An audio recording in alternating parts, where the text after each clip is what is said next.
Hey, it's Aaron. Today I want to talk about the 2025 Nissan Murano. The Murano enters its fourth generation with the 2025 model. This is an all-new vehicle redesigned from the ground up. It's very comfortable. It's very well done as a two-row SUV in the kind of small mid-size segment, and it comes with a lot of standard equipment. It's really nicely valued and done overall. It's not as big as some of its rivals, and which means that the interior isn't going to be as big, but that also makes it look better and drive better, as well as just maneuver better. So it's one of those things where if you are looking at some of the competitors, you're going to be seeing vehicles that will be bigger and more spacious, but you're going to have a little tougher time getting those into some of those parking spots and getting it around town, things like that. So you just kind of make a choice of what you want. Some of the controls are a little off. This is a Nissan thing overall, and it's really kind of exemplified in the Murano here. They're just not positioned where you expect them to be, but once you've driven the vehicle for a while, that stuff goes away. You're perfectly fine. It's just a learning curve. And honestly, it's a learning curve that could be avoided. So if the design was a little better on the interior, that learning curve could be avoided. But like I said, once you're in it and you owned it and driven it for a while, you get used to it pretty quick. The other problem is pricing. So the base model is about $42,000, which isn't bad for this segment, but there are a lot of options that are cheaper than that at the base level. Most people are probably going to be in the middle point at the SL, and that's about $48,000. And then the top end Platinum is $51,000. So the price difference between the SL and the Platinum is pretty small.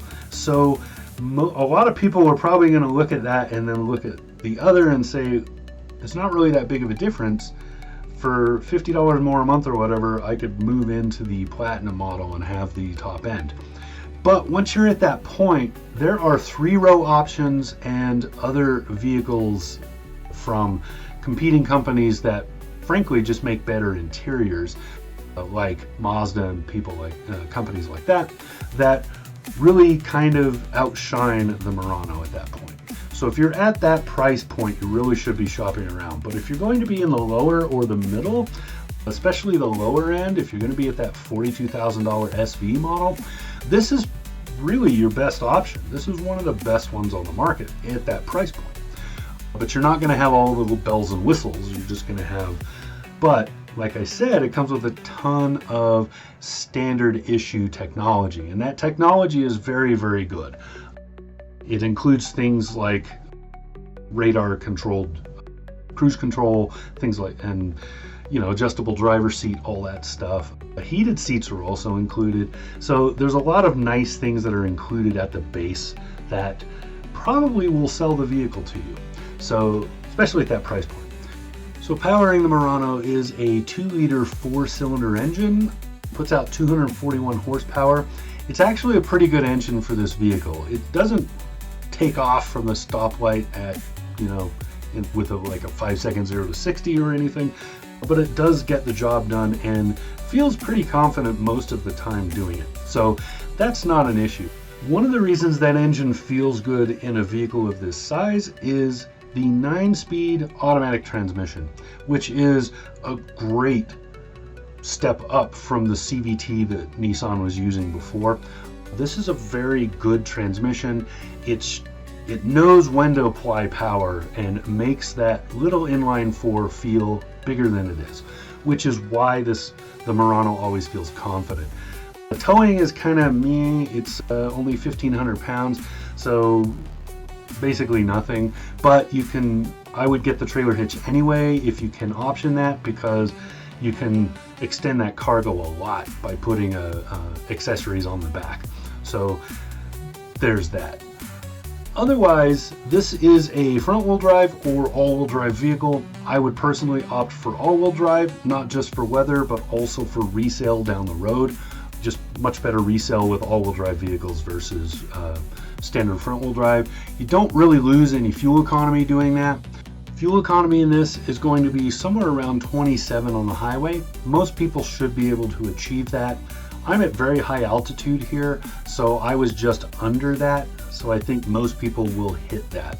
It's only rated at 21 in the city, but I think most people on average are going to pull somewhere between 24 and 25 mpgs in this, which is pretty good for the segment. It's a little slightly better than average, but not by much. So overall, the 2025 Nissan Murano is a good vehicle. It looks really good and it drives well. And the interior it's going to be small for some, but it's just about right size for the rest. My 3 teenagers had no issues with the second row, which is an indication of what will fit. So if you're going to be toting around 3 adults, you're not going to.